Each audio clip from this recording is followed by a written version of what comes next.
Bismillahirrahmanirrahim. Assalamualaikum warahmatullahi wabarakatuh, kawan-kawan sekalian. Kembali berjumpa di channel Gozi Stories Official. Bersama saya Saif Muhammad Isa, kita akan kembali mengupas sejarah perjuangan dan peperangan Nabi Muhammad SAW dalam serial Al-Maghazi.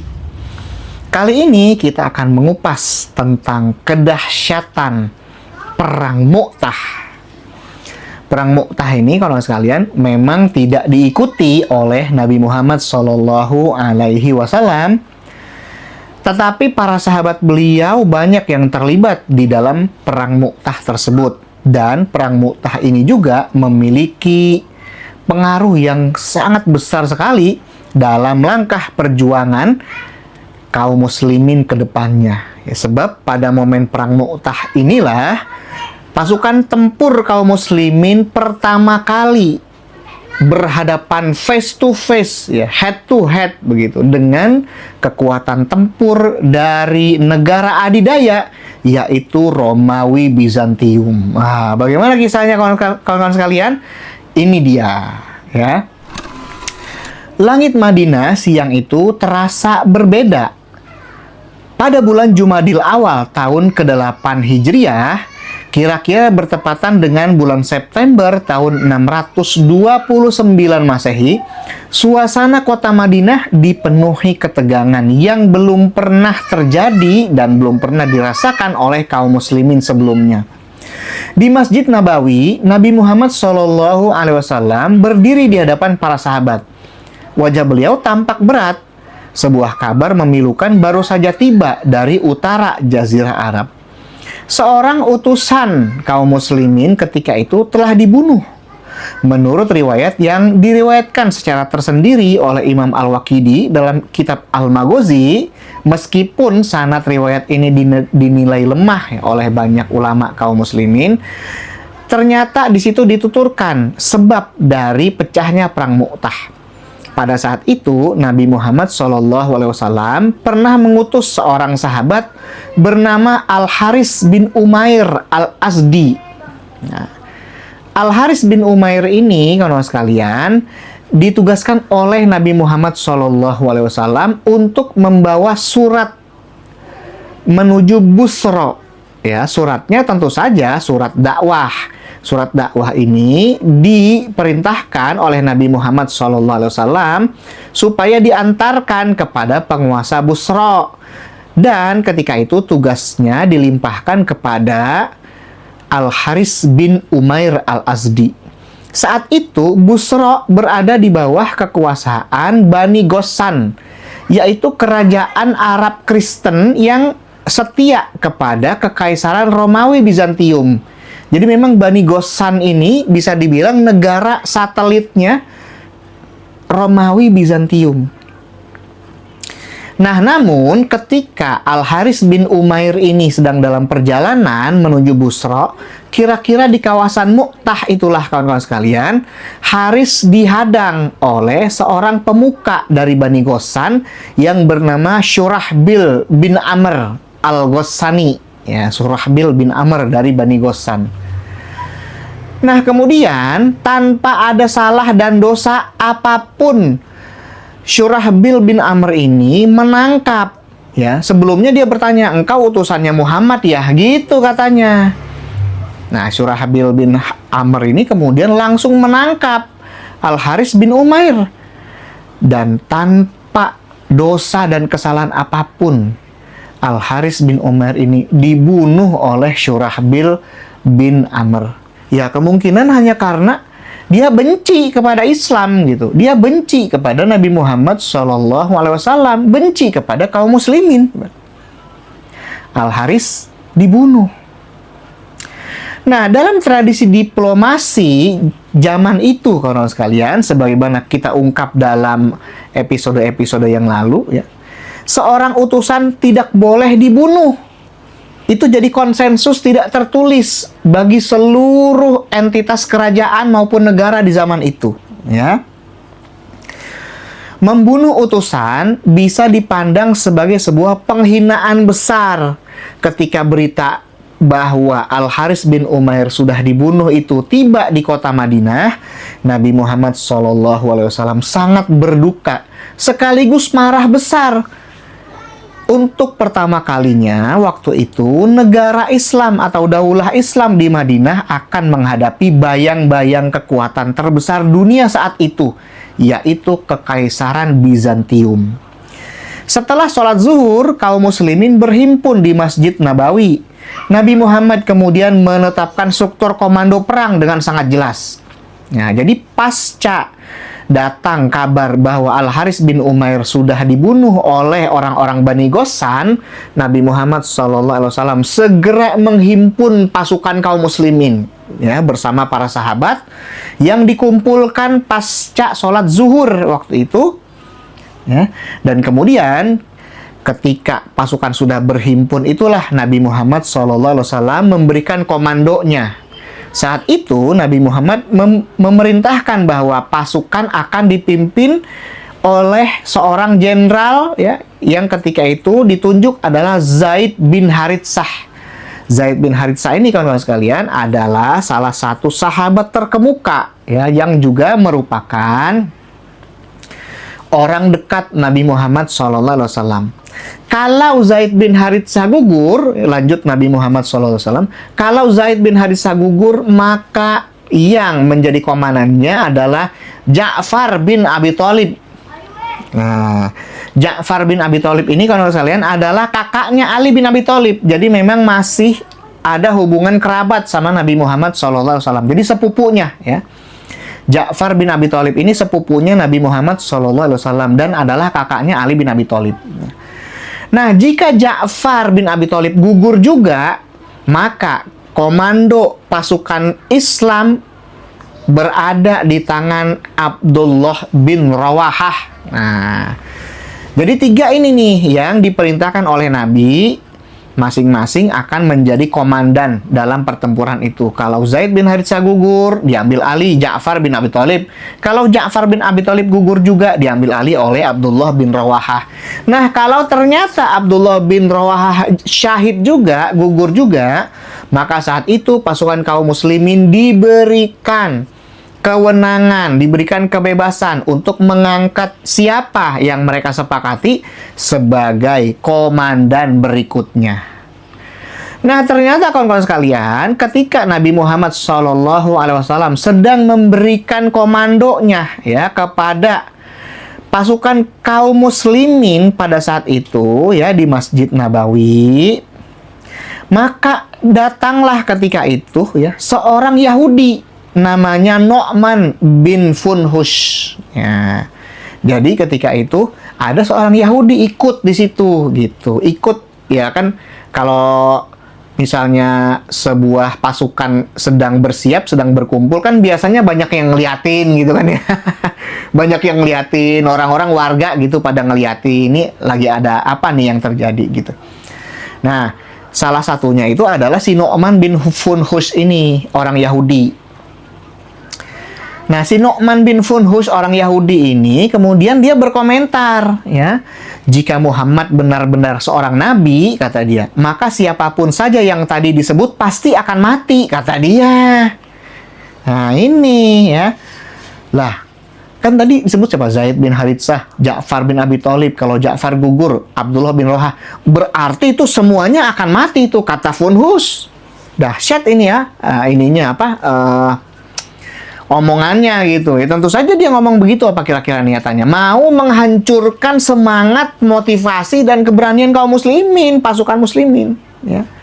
Oh, kamu pasti mati itu kalau memang benar Muhammad itu seorang nabi, kata dia. Yang disebut tadi pasti mati. Waduh. Ucapan itu, kata dia, mengingatkan tradisi nabi-nabi Bani Israel yang diyakini mengetahui siapa yang akan gugur dalam peperangan. Ia bahkan menatap langsung kepada Zaid bin Haritsah. Kalau Muhammad benar seorang nabi, kamu pasti mati. Dibilang gitu coba kepada Zaid bin Haritsah. Ya kan, kalau kamu gugur ganti Ja'far, berarti kamu pasti mati itu, kata Funhush. Ini emang Yahudi yang kurang ajar memang benar. Kurang ajar memang ya. Selalu menghembuskan fitnah, selalu menghembuskan permusuhan, menghembuskan apapun yang bisa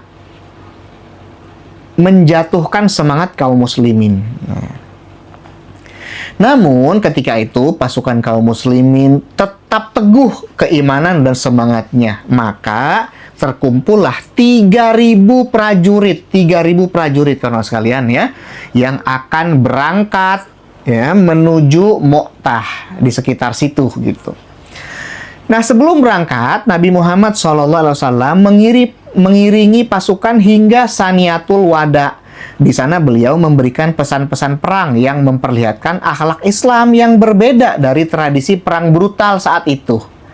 Jangan membunuh wanita. Nah, di sini. Jangan membunuh anak-anak, pesan Nabi Muhammad SAW. Jangan membunuh orang tua. Jangan membunuh rahib di tempat ibadah. Jangan menebang pohon tanpa hak. Nah, di sini ya. Kalau kawan-kawan ingat, pada episode yang lalu kan, Nabi Muhammad suka menasehati pasukan tempur yang hendak berangkat agar jangan menebang pohon tanpa hak. Nah, jangan menebang pohon tanpa hak. Tetapi dalam perang Khaybar, Nabi Muhammad SAW memerintahkan menebang pohon kurma. Nah, sudah kita jelaskan dalam episode yang lalu ya, seperti apa. Nah, itu bukan sekedar strategi militer. Nasihat tadi adalah deklarasi moral, kawan-kawan sekalian ya. Pasukan muslim bergerak ke utara, melintasi padang pasir menuju wilayah Syam. Sementara itu, kabar pergerakan mereka telah sampai kepada suku-suku Arab Kristen, sekutu Kekaisaran Romawi. Tim-tim pengintai Ghassan mulai membayangi perjalanan kaum muslimin dari kejauhan. Strategi Bizantium dan Ghassan saat itu sangat khas Kekaisaran besar, yaitu apa? Memanfaatkan intelijen, mengumpulkan sekutu lokal, dan menghancurkan musuh sebelum mereka mendekati pusat wilayah Syam. Nah, pasukan muslim akhirnya tiba di Ma'an, kota yang masih ada hingga sekarang di selatan Yordania. Di sanalah mereka menerima kabar yang membuat banyak jantung berdegup keras. Nah, jadi kawan-kawan sekalian, ketika pasukan kaum muslimin yang berjumlah 3.000 prajurit yang ketika itu awal-awal masih dipimpin oleh Zaid bin Haritsah tiba di kota Ma'an ya, di sekitar Yordania ya, karena Mu'tah itu kan di sekitar Yordania ya kawan-kawan sekalian. Belum sampai negeri Syam banget sih, tapi masih menjelang negeri Syam ya, masih di sekitar negeri Syam, di sekitar Mu'tah itu di sekitar Yordania begitu. Nah, sementara Ma'an itu masih agak sebelah sini lagi, udah mau deket ke Mu'tah ya. Nah, ketika tiba di Ma'an itulah kawan-kawan sekalian, waktu pasukan kaum muslimin sedang berkemah di situ, beristirahat di situ, mereka kemudian mendapati kabar bahwa pasukan Kekaisaran Romawi yang diperkuat oleh pasukan Arab Kristen dari Bani Ghassan dan kabilah-kabilah Kristen lainnya ya, itu mereka sedang bergerak dengan kekuatan yang sangat besar ya. Nah, ketika itu dituturkan bahwa Kaisar Heraklius disebut telah berada di Ma'ab, sebuah desa di kawasan Al-Balqa. Bersama pasukannya ada pula kabilah-kabilah besar Arab Kristen, yaitu kabilah Bahra, Wa'il, Bakr, Lakham, dan Juzdam. Nah, Bani Lakham ini kawan-kawan sekalian selain setia kepada Romawi, ya sebagiannya setia kepada Persia, begitu. Nah, ternyata pasukan itu sangat besar sekali. Nah, dalam riwayat-riwayat Islam, dalam riwayat-riwayat para ulama disebutkan Kaisar Heraklius juga terlibat ya.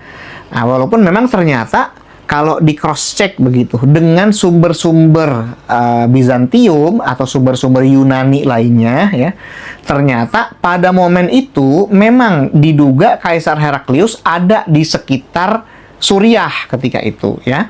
Tetapi beliau ternyata tidak terlibat langsung dengan perang Mu'tah. Nah, tetapi memang ketika itu kebanyakan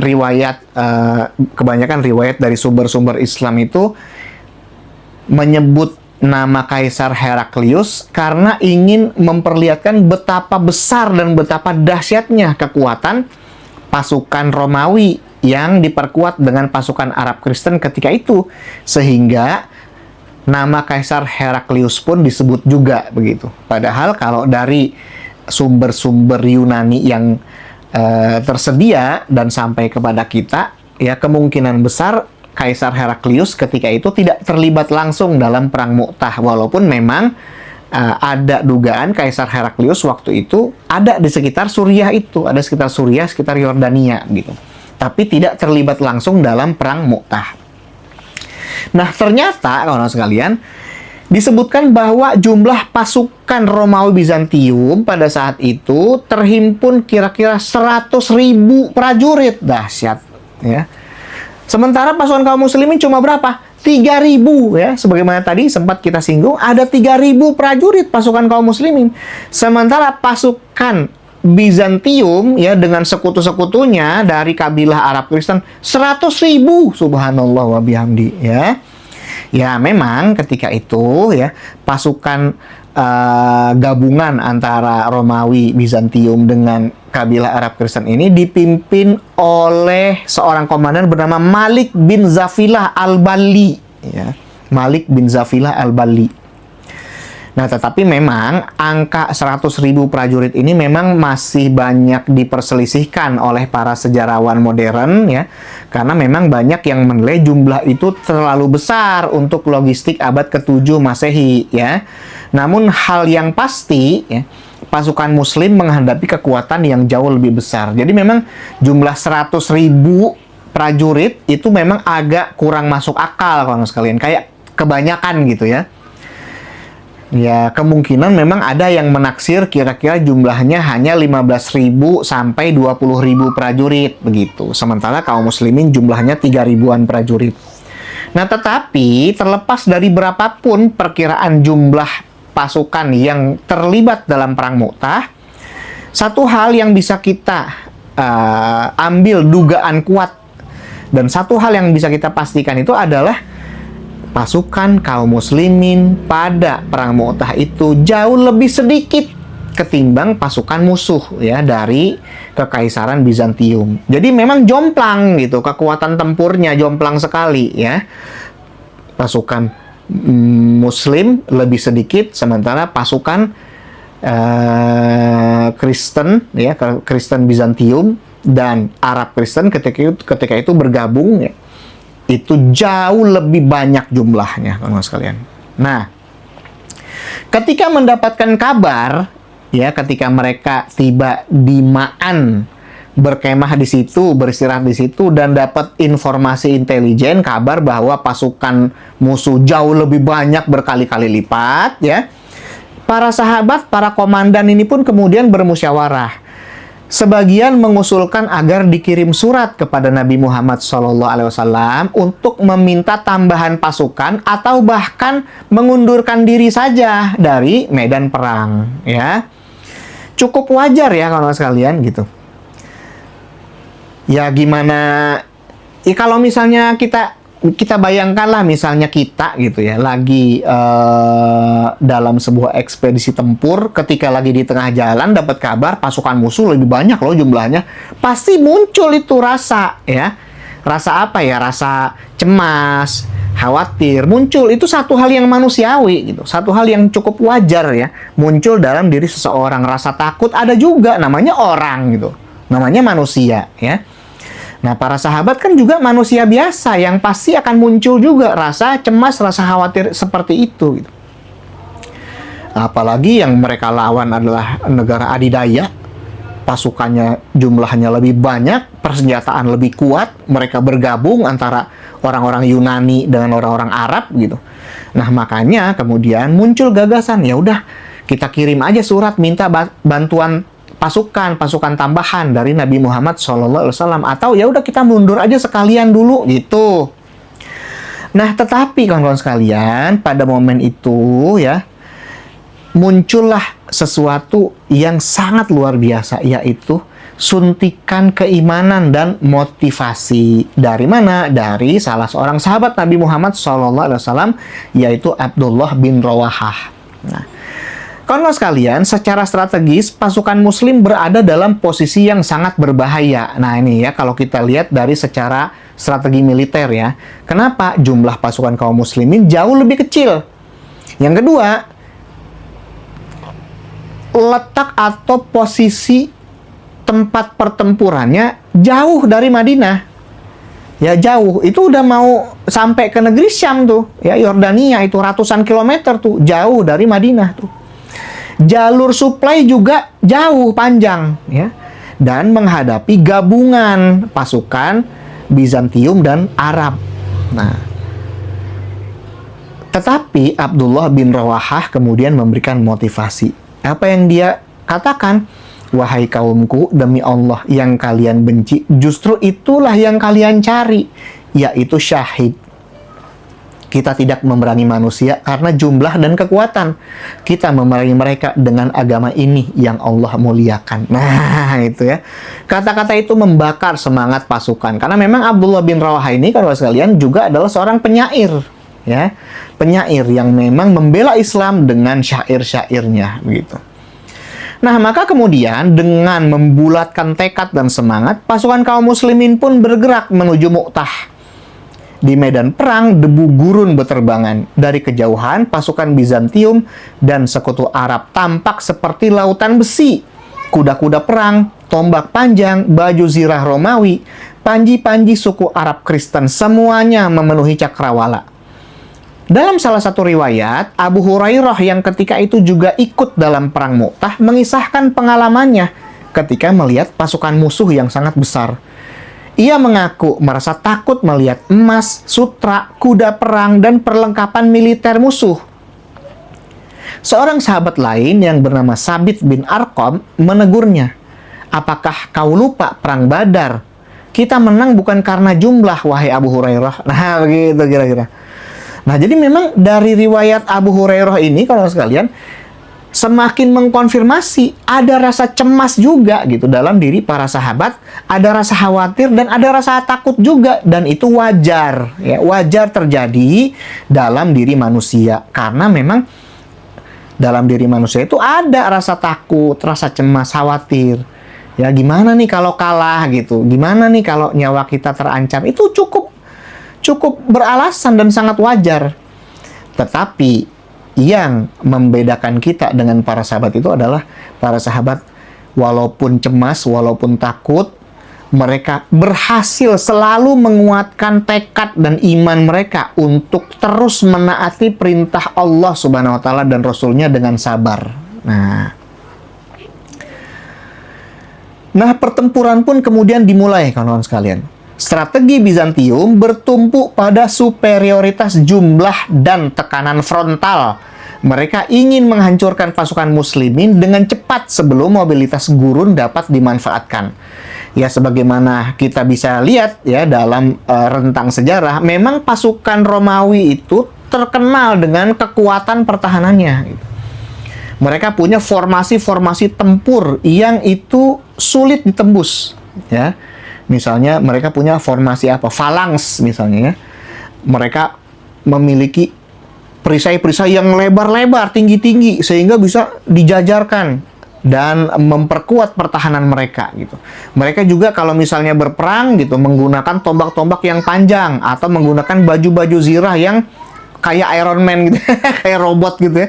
Yang itu tuh dari ujung kepala sampai ujung kaki itu besi semua begitu kan. Nah, ya tetapi memang formasi serta strategi tempur kayak gini, kelemahannya itu adalah mereka menjadi cepat lelah, gerak mereka juga jadi lelet. Nggak, ya gimana sih kalau orang pakai baju besi dari ujung rambut sampai ujung kaki ya kawan sekalian, itu pastinya gerak akan jadi lebih susah gitu. Emang iya sih kuat gitu, nggak tertembus mungkin gitu ya, tetapi gerak akan jadi susah, energi akan lebih banyak terforsir karena kan berat itu. Emang baju besi enteng apa gimana? Enggak, itu kan berat gitu. Ngayunin pedang berat gitu. Ya akan lebih cepat capek gitu kan. Nah, sementara itu pasukan kaum muslimin memiliki keunggulan ya daripada pasukan Bizantium. Karena apa? Karena pasukan kaum muslimin itu memiliki formasi yang lebih lentur. Geraknya cepat, ya, gesit, dan serangan fokus pada titik tertentu untuk mengacaukan garis lawan. Nah, ini adalah kekuatan tempur kaum muslimin yang sangat bisa diandalkan, yaitu kaum muslimin geraknya tuh cepat, pasukan muslimin itu ya, taktis sekali gitu, nggak kaku gitu. Nah, Selain itu, pasukan kaum muslimin itu kalau pakai baju zirahnya nggak tebal-tebal amat, tipis-tipis aja gitu. Sehingga masih bisa bergerak dengan lincah, cepat, tebasannya kuat, ya. Dan mereka itu selain itu memiliki motivasi yang tinggi. Karena apa? Karena keimanannya. Nah, dalam kontak serangan yang pertama ini, Zaid bin Haritsah memimpin serangan pertama sambil membawa panji Islam. Dengan gagah berani, Zaid bin Haritsah memimpin pasukan kaum muslimin hingga serangan senjata-senjata musuh menembus badannya. Dan yang salah satu serangan yang sangat fatal hingga membuatnya gugur adalah serangan tombak musuh yang menembus tubuhnya hingga membuatnya gugur di medan perang, dan bendera serta panji perang yang dipegangnya harus tumbang juga begitu. Nah, ketika Zaid bin Haritsah gugur, segera yang namanya panji perang Royatul Uqab, yaitu panji perang berwarna hitam bertuliskan kalimat syahadat berwarna putih, segera diambil alih oleh komandan berikutnya, yaitu Ja'far bin Abi Thalib. Dia adalah kakak dari Ali bin Abi Thalib dan sepupu dari Nabi Muhammad SAW, karena anaknya pamannya Nabi, ya, Abu Thalib. Ja'far memimpin pasukan kaum muslimin dengan gagah berani, kawan-kawan sekalian, ya, luar biasa. Ketika dengan keberanian dan kegagahannya itu, Ja'far bin Abi Thalib mengayunkan pedang sambil membawa bendera dan panji perang itu, serangan musuh pun tertuju kepadanya. Nah, pertempuran semakin sengit, ya. Ja'far menerjang pasukan musuh dengan keberanian luar biasa. Ketika dia memegang panji perang itu, ditebas tangannya oleh musuh sampai copot, sampai putus.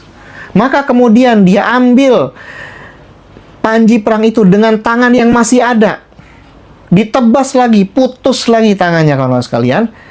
Dan dia tetap mempertahankan panji perang itu dengan sisa lengannya.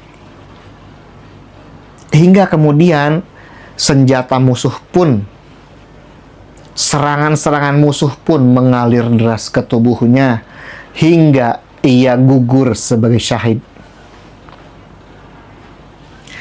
Nah, panji perang itu kemudian berpindah, kawan-kawan sekalian, kepada komandan berikutnya, yaitu Abdullah bin Rawahah. Dalam sejarah kita bisa melihat pada awalnya Abdullah bin Rawahah ini kayak agak-agak ragu dia. Muncul, ya, itu tadi, ya, muncul rasa khawatir, rasa cemas, muncul dalam hati gitu. Ada sedikit kayak rasa mau mundur dulu deh gitu, ya.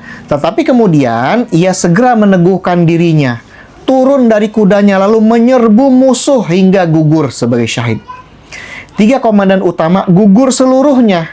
Pasukan muslim nyaris hancur dan runtuh. Nah, ini. Tetapi di tengah kekacauan itu, kawan-kawan sekalian, seorang laki-laki maju mengambil panji. Dia adalah Khalid bin Walid radhiyallahu an. Momen inilah yang mengubah jalannya perang. Khalid bin Walid memahami kenyataan medan perang dengan sangat dingin dan rasional. Ia tahu kemenangan total hampir mustahil, maka ia memilih strategi penyelamatan pasukan. Malam hari ia mengubah posisi unit-unit pasukan. Sayap kanan dipindah ke kiri, pasukan belakang dimajukan, pasukan depan ditarik. Nah, jadi memang setelah Abdullah bin Rawahah ini, kawan-kawan sekalian, akhirnya gugur sebagai syahid, maka panji perang pada akhirnya diambil alih oleh salah seorang sahabat Nabi Muhammad SAW. Nah, sahabat ini kemudian berseru kepada seluruh pasukan muslimin, "Siapa ini, wahai pasukan kaum muslimin?" Sampai kemudian saat itu pasukan kaum muslimin menyepakati, Khalid bin Walid, setuju nggak Khalid bin Walid? Akhirnya diserahkanlah panji perang itu kepada Khalid bin Walid. Disinilah ketika itu Khalid bin Walid memimpin pasukan kaum muslimin untuk mengundurkan diri ke perkemahan terlebih dahulu, supaya menyusun strategi kembali agar bisa kembali menghadapi serangan musuh keesokan harinya. Nah, jadi kawan-kawan sekalian, disinilah Khalid bin Walid menilai mau menang itu udah sulit gitu. Ya bisa dibilang udah gimana ya? Jumlah pasukan musuh sebanyak itu gitu. Dengan jumlah pasukan kaum muslimin yang sudah cukup banyak berkurang gitu. Itu mau meraih kemenangan bisa dibilang udah hampir mustahil gitu ya. Nah, makanya kemudian gimana caranya akhirnya yang menjadi fokus Khalid bin Walid adalah bisa menyelamatkan sebanyak mungkin pasukan begitu. Ya, bisa menyelamatkan sebanyak mungkin pasukan kaum muslimin dan sahabat Rasulullah SAW supaya jangan terlalu banyak yang gugur begitu. Karena apa? Karena bukan mau mengundurkan diri lantas takut gitu, lantas ngacir, enggak. Sebab nantinya supaya bisa kembali berjihad ya di jalan Allah Subhanahu wa taala. Kaum muslimin, kalau sekalian, dilarang oleh Allah Subhanahu wa taala Rasulnya lari dari medan perang ya. Dilarang untuk desersi begitu, melarikan diri dari medan perang itu dilarang, haram hukumnya ya. Tetapi ya mengundurkan diri dari medan perang begitu untuk nantinya menyusun strategi lalu di kemudian hari kembali ya melaksanakan kewajiban jihad di jalan Allah Subhanahu wa taala dengan kekuatan tempur lebih dahsyat dan strategi lebih jitu. Nah, yang kayak gitu diizinkan oleh Allah Subhanahu wa taala dan Rasulnya ya. Nabi Muhammad SAW juga pernah melakukan hal itu ya ketika di perang Uhud misalnya. Nah, Nabi Muhammad SAW dan para sahabat mengundurkan diri ya, sementara mengundurkan diri terlebih dahulu ketika pasukan kaum musyrik Quraisy berhasil mengacau balaukan dan menghancur leburkan barisan-barisan pertahanan pasukan kaum muslimin gitu. Nah, maka yang menjadi fokus utama Khalid bin Walid pada saat itu adalah gimana biar bisa mengundurkan diri dulu supaya selamat ini pasukan gitu ya.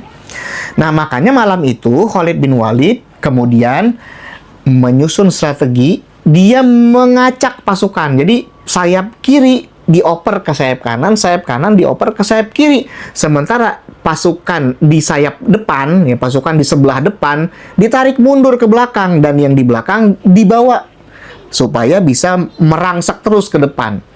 Hal ini hendak memberikan efek apa kawan sekalian? Hendak memberikan efek, ada semacam efek kejut ya, bahwa ketika itu nantinya diharapkan pasukan musuh akan mengira, ini pasukan baru nih, gitu. Ini pasukan tempur yang baru nih. Oh, dengan kekuatan segitu aja udah sulit mengalahkan kaum muslimin itu, ya. Dengan cuman jumlah pasukan sedikit aja udah sulit. Gimana lagi kalau misalnya datang pasukan baru yang lebih segar, yang lebih kuat, ya, yang pertahanannya dan persenjataannya jauh lebih bagus.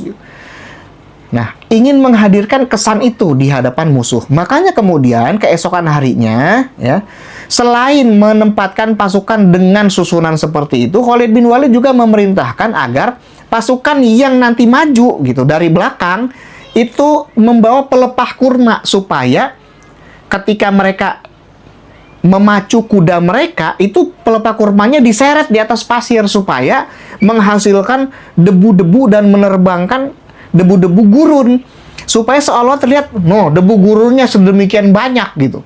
Pasukan bantuan pasti datang ini. Ya, sebegitu banyak sehingga mengalahkan pasukan kita. Nah, ingin menghadirkan impresi begitu gitu dari pasukan musuh. Gitu. Jadi ingin menghadirkan rasa takut, itu yang digunakan oleh Khalid bin Walid gitu. Nah, inilah yang kemudian kawan-kawan sekalian kita melihat ada perang psikologis di situ. Ya, dengan adanya strategi itu, pasukan Bizantium mulai ragu. Khalid bin Walid lalu melancarkan serangan-serangan terbatas sambil perlahan menarik pasukan secara disiplin. Bukan lari kacau, tetapi mundur taktis yang terorganisir. Nah, ketika yang sayap sebelah sini nyerang, yang sebelah sini mundur. Nah, nanti kelelahan tuh musuh, yang ini mundur lagi. Nah, sehingga mundur sedikit demi sedikit hingga mereka semua kemudian terselamatkan di tengah terik gurun pasir. Strategi itu berhasil. Pasukan muslim lolos dari kehancuran total. Dan di Madinah pada saat yang sama terjadi sesuatu yang menggetarkan. Jadi kawan-kawan sekalian, ketika kaum muslimin berkumpul mendengarkan khutbah Nabi Muhammad SAW, ternyata pada momen yang sama, di saat yang sama hari itu, Allah Subhanahu wa Ta'ala memperlihatkan jalannya perang Mu'tah itu kepada Nabi Muhammad SAW. Sementara kemudian Nabi Muhammad SAW menuturkan bagaimana terjadinya perang Mu'tah itu secara live. Ini bisa kita bayangkan, Nabi Muhammad berdiri di atas mimbar, kemudian kaum muslimin duduk ya di hadapan beliau. Beliau berdiri di situ, tapi lihat itu perang Mu'tah secara live. Ya, pandangan beliau dibukakan oleh Allah Subhanahu wa Ta'ala, live lihat perang Mu'tah, yang gugurnya bagaimana, apa yang terjadi, siapa yang berperan, ya, siapa yang kemudian berhasil menyelamatkan pasukan kaum muslimin, itu kelihatan. Dan beliau kemudian mengungkapkan apa yang terjadi di perang Mu'tah itu live, bisa dibilang ya. Kenapa? Karena hari itu terjadi, saat itu terjadi, langsung diceritakan oleh Nabi Muhammad SAW. Ya, Ja'far bin Abi Thalib udah gugur. Beliau gugur karena begini. Nah, Nabi Muhammad SAW bahkan mengungkapkan bahwa Allah Subhanahu wa Ta'ala mengganti kedua tangan Ja'far yang putus pada saat perang Mu'tah dengan sayap. Dan saat itu Ja'far bin Abi Thalib sedang terbang di surga dengan sayapnya. Ya, makanya salah satu gelar Ja'far bin Abi Thalib itu adalah Ja'far At-Thayyar. Nah, Ja'far At-Thayyar. Ja'far si burung, karena beliau punya sayap seperti burung dan beliau sedang terbang begitu di atas langit-langit sorga. Itu berkeliling sorga. Subhanallah bihamdi, kawan sekalian. Luar biasa ya. Nah, Nabi Muhammad SAW menceritakan apa yang sedang terjadi di medan perang, seolah beliau menyaksikannya langsung. Zaid mengambil panji, lalu gugur. Suasana Madinah hening. Lalu Ja'far mengambil panji, lalu gugur. Tangis mulai terdengar. Lalu Abdullah bin Rawahah mengambilnya dan ia pun gugur. Air mata kaum muslimin pun jatuh. Jadi, ini gugur, si ini gugur. Disampaikan secara langsung oleh Nabi Muhammad SAW. Kemudian Nabi berkata bahwa panji itu akhirnya diambil oleh salah satu pedang Allah. Nah, dari sini kawan sekalian, Khalid bin Walid itu mendapat gelar Saifullah Al-Maslul, pedang Allah yang terhunus ya. Nah, perang Mu'tah pun kemudian berhasil perang Mu'tah pun kemudian berakhir dan pasukan kaum muslimin berhasil diselamatkan oleh Khalid bin Walid ya dengan strateginya, sehingga berhasil pulang ke Madinah ya dengan selamat, kawan sekalian. Nah, secara militer tidak ada kemenangan mutlak, tetapi secara strategis dunia Arab mulai menyadari sesuatu yang besar sedang lahir di Madinah. 3.000 orang baru saja bertahan menghadapi kekuatan imperium terbesar dunia. Dan untuk pertama kalinya pasukan Islam menunjukkan bahwa mereka mampu menantang dominasi Romawi Timur di Syam. Perang Mu'tah bukan sekedar perang, ia adalah gerbang menuju perubahan sejarah. Nah, kawan sekalian, betapa dahsyatnya perang Mu'tah. Memang Nabi Muhammad SAW tidak ikut dalam perang itu, tetapi perang itu memiliki pengaruh yang sangat luar biasa bagi Islam dan kaum muslimin. Kaum muslimin menjadi sangat disegani dan karisma kaum muslimin serta pengaruh kaum muslimin semakin kuat. Karena sekalian, demikian yang bisa saya tuturkan pada episode kali ini. Billahi taufik wal hidayah. Wassalamualaikum warahmatullahi wabarakatuh.